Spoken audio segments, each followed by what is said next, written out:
So in a previous video, I was speaking about what is a good coach, and it is someone who is willing to learn about yourself. So for example, Nick Bare hired a coach, and the first thing she started doing was assessing his level. So she was doing some tests such as math test, FTP on the bike, 500 meters swim, and she was timing that and measuring all of that, taking records. Like that, she's got a benchmark and she can see and assess how the training is impacting the progress. And also she was learning more about Nick and his physiology. For example, she was doing some sweat test, assessing how much water is losing per hour and how much sodium and so forth. And I think that's a very good thing, obviously. So when you don't have someone who is trying to coach you and understand your individuality, you will end up with generic advice that may not apply to yourself. So as an example, let's take this hydration usual guideline. First thing you find when you Google it, for example, runnersworld.com, which is quite a leading website about running. They say that you should drink between 300 and 800 milliliters of fluids per hour, and the upper scale, so 800, is certainly more than you need. Okay, fair enough. And then what was the result for Nick Bare? 3.5 liter per hour is losing that. So can you imagine if you were to follow the generic advice? So no wonder that he was always struggling, in his marathon with cramps and stuff like that, because he's also losing a lot of sodium. So not everyone is losing that much water, of course. Actually, he's in the top 1% of people, in terms of volume of waters being lost when he's exercising.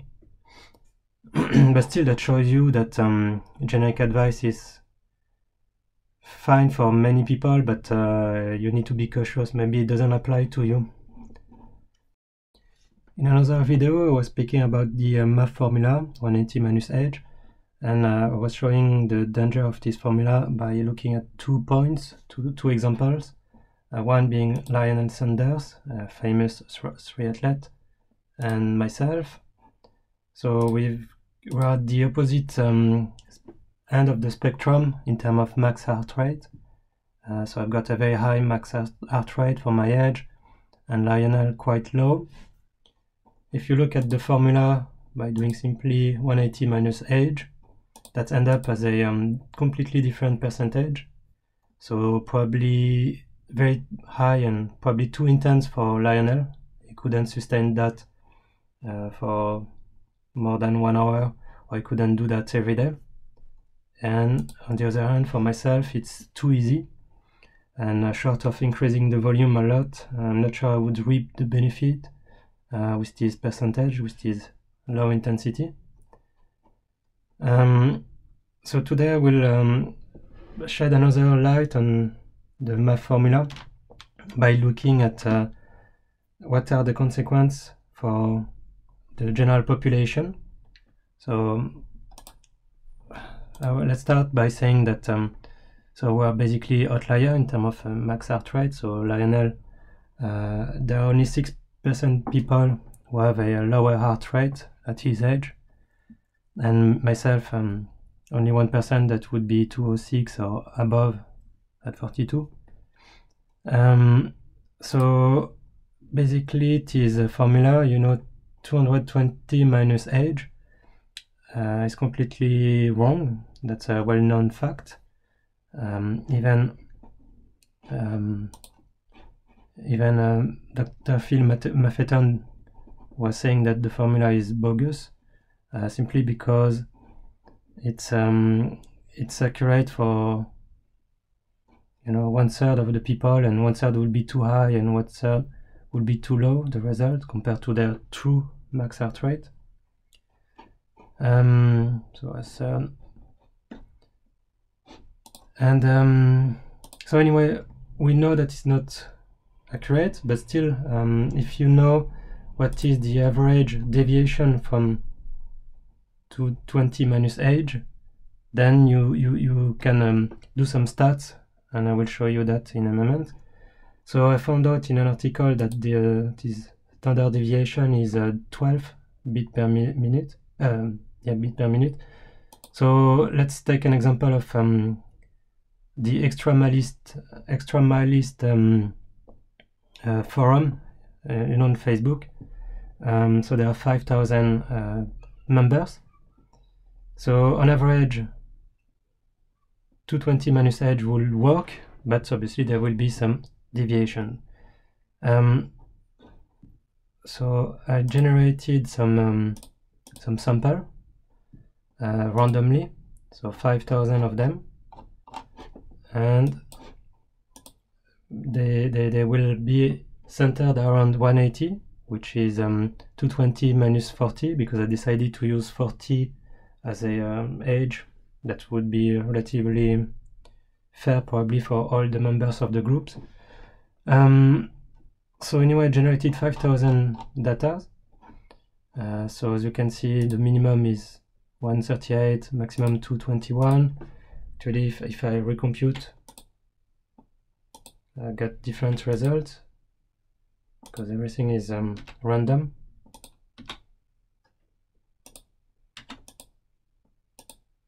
So let's have a look at the sample. So this is all the result I got. So sometimes we've got very high max heart rate. So like me, 206, I would be somewhere around there. So you see, I'm not unique. There are some people out of the 5,000 who would have the same as me or even higher. And on the other hand, you will have some people with very low heart rate, in the 140s maybe. Let's have a look at the distribution. So that's the famous bell curve, centered around 180.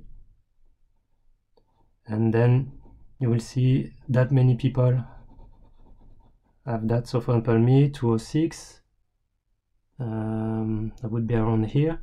So you see we've got 36 people like me, then 15, and so forth, and at the end people with very, very extreme high heart rate, max heart rate only like 2, so they're closing into the 220. So let's look at the math formula. So for someone who is 40 years old, 180 minus 40, the math threshold is 140, and you should trend between 130 and 140, which is between 72 and 78% of the average max heart rate of 180, the 220 minus 40, which itself means that you will trend more or less at 75% of your max, which is decent, I suppose, not too intense, but not too easy neither. So that makes sense for all those people who are around 180. But what about people who don't fit the average? So those people, let's have a look. Ooh, there's a wide distribution. So for some people that would be very intense, 90% or more, and for some people it would be too easy, like 63% for example. Here, 5 people out of the 5,000 in the forum, in the group. Math will not suit them. Right, so how come people don't complain more? Knowing that if you consider, let's say that it's impossible to sustain math above 90% of your true max heart rate, then you will have hundreds of people would fit the bill, 2% of the population. Even if you regenerate the data, you always have this kind of result. All right, so, and for some other people, so it would be too easy, let's say below 66%. So there are less people like so.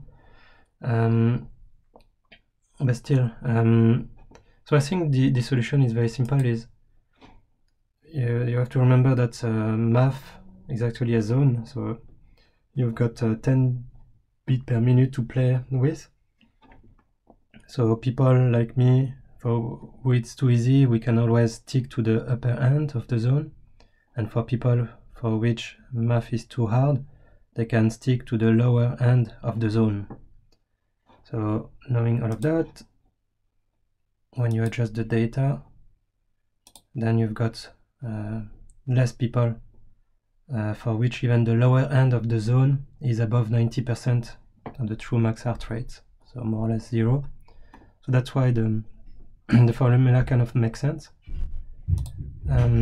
Also, if you look at you know, the zone which is quite comfortable in the sense that you can hold a conversation, but still it's a bit more challenging than just a warm-up.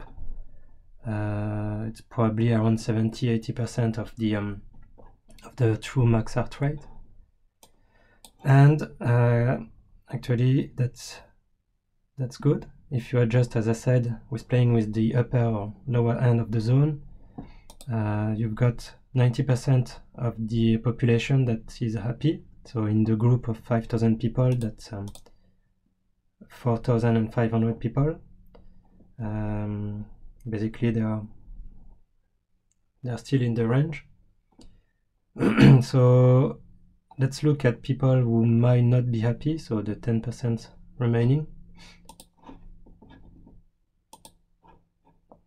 Well, for them, so let's start with, for example, my case. So for me, math is too easy. So the consequence would probably be that I will need to increase the volume and or the duration. Obviously, the pace would be slow. So the drawback, I would need a lot of time. If I wanted to really see some progress, I would need to increase the volume. And even with that, maybe the progress would be slower than if I were able to challenge myself a bit more. For people, for, you know, when the math is hard, obviously they will have to lower, they can sustain it, but they will have to lower the volume. Probably they will have to limit the duration of their session. But what's good is at least they can say, oh, my math pace is very fast. So again, that also tell you that you cannot really compare from one person to another the math pace, simply because of everything I explained. If you don't know the true max heart rate, then it might not be very meaningful. So because if your math is 90%, then give you some room to play and run fast, obviously. Not the same as me, stuck with 66 or 67%, which is a walking range for me. So the drawback for this kind of population is that the math formula is risky, it's too intense, and because you have to reduce the volume to make it work, you would miss the benefits of high volume and high duration, and I think that will end up with slower progress. So yeah, for at least 10% of the population, I think the math formula is not really convenient or even makes sense. So what is my recommendation? So first of all, let me extract that from Math, the Maffetone book. So himself, Dr. Phil Maffetone, said that if you want to be precise and be aerobic, you probably should go to the laboratory. But because it's not practical, that's why he developed his formula. So let's remind ourselves probably the main goals of Phil Maffetone. So reduce risk of injury, reduce risk of overtraining, increase the capacity to use fat as fuel, and loosely speaking, increase aerobic base. So for me, to reduce the risk of injury, you probably would have to slow the pace and still have a good form. You know, if you're too slow and you start to be sluggish, that might be a risk as well. So probably to achieve that, you can be gradual in your approach and increase the time on feet. Why? Because it seems that the more you practice running, the better your form will become naturally. The form that is the best for you, given your legs, your everything, you know, that is unique to yourself. Because obviously there is a huge debate about do you need to increase the cadence, do you need to have minimalist shoes or not. So I will not even go into that. It's too vague, and I don't think there is anybody knows the definitive answers. But it's pretty much sure that indeed the more you practice running, the better you will be at it. So another of the goal of Maffeton, reducing the overtraining. So for that, you probably want to have low cortisol or other inflammation. And to achieve that, you could decrease your overall life stress, if possible. Have some anti-inflammatory diet, you know, many fruits and vegetables. And in terms of physiology, I think you need to be below the aerobic threshold, which is more or less defined in terms of concentration of your lactate. And if it's below 2 millimole per liter, knowing that at rest it's 1, then you probably fit the bill in terms of you're not creating too much inflammation on your body. So yeah, another of the goal, capacity to use fat as fuel. So it's probably defined as long as you're using more than half of the energy that needs to come from fat, then you're training this pathway. In terms of action, I think you can leverage on the diet.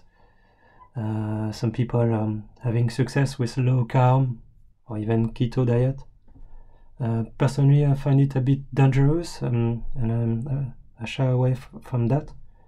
However, I try to train fasted as often as I can.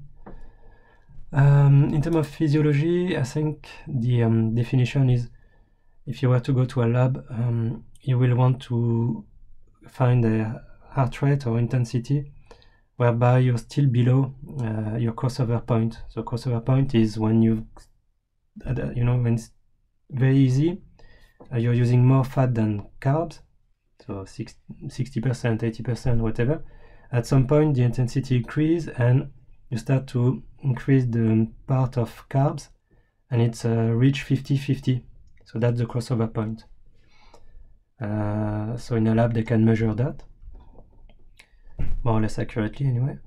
And in terms of aerobic base, I think that means you've got a lot of mitochondria, you've got a lot of blood vessels going to the muscle, and the volume of blood your heart is pumping into your body is quite big. And usually the action to achieve that is volume gain.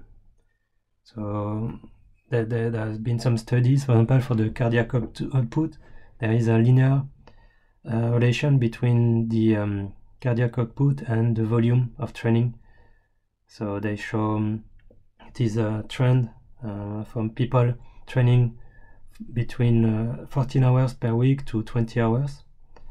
So hopefully, even if it's lower, you still have the benefit. You know, it is linear correlation. In terms of physiology, I would argue that it means you need to be below the first ventilatory threshold, meaning your respiration rate doesn't increase too much.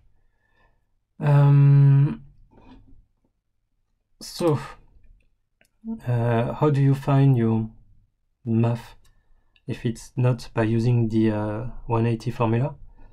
So obviously the best way is to do a metabolic or physiologic test. So you go to the lab and you've got this kind of data and you will use the lowest of those three. So I didn't go to the lab yet. I will do it one day, but for now I don't have any data, so I cannot give you the result for me. Another method, my preferred, the second one, would be you somehow assess your lactate threshold heart rate. So for example, Garmin give it to you, or you run at max for 1 hour. That's a proxy for your lactate threshold pace and then heart rate. So once you've got that, the MAF threshold should probably be something like 85% of this. So for example, for me, 85% of 188, that would give me 160 more or less. Third method that I still like, the Karven method. So you know, when you take the into account the max heart rate, true max heart rate, but also your rest heart rate, because the resting heart rate is, in my view, a proxy for how fit you are. If it's low, then probably, in a way, compared to your max heart rate, probably means you're fitter and probably means you can be challenged with higher intensity. Anyway, I would suggest maybe 70%, and many people agree with that. 70% of this, so you do resting heart rate plus 0.7 times the difference between your max and rest heart rate. So for me, that gives 160 again. Otherwise, if you don't know your resting heart rate, but you know somehow your max heart rate, I probably take, let's say, 77% of it. So again, for me, some kind of idea. Or if really you don't have a watch, or if you don't know your true max heart rate, because it's very hard to get, you will need to basically go very hard you will need to suffer basically. So if you don't want to go that or cannot do that, the other possible method is simply to use your rate of perceived exertion. And I would say my rule of thumb would be, when you stop your run, you should feel like you could have doubled it. So for me, I did a marathon in August. It was a long run, and because I felt good, I kept doing it, and at the end it ended up being a marathon. So in a way, I doubled my long run, and the heart rate I sustained was 76%. So again, more or less the same kind of result. Obviously you can mix and match those methods. So anyway, that would be my suggestion. If you don't like the MAF, the 180 formula, and you want to at least double check with other methods, here they are. And I will finish by speaking about, let's go back. Yeah, so I will finish by speaking about age. So in my analysis, I focus on someone who is 40 years old. I think everything I explain is the same for all the other ages. Real quickly, if you take the theoretical heart rate, 220 minus age. So here you've got a few points of ages. The MAF 180 minus age. And you see that overall, young people are more challenged than when you grow in age. And when you look at that, I think that makes sense. So yeah, I think all the analysis done previously apply for different ages. Just bear in mind that you've got a downward trend in the intensity, using the MAF formula. That's it for today. Bye.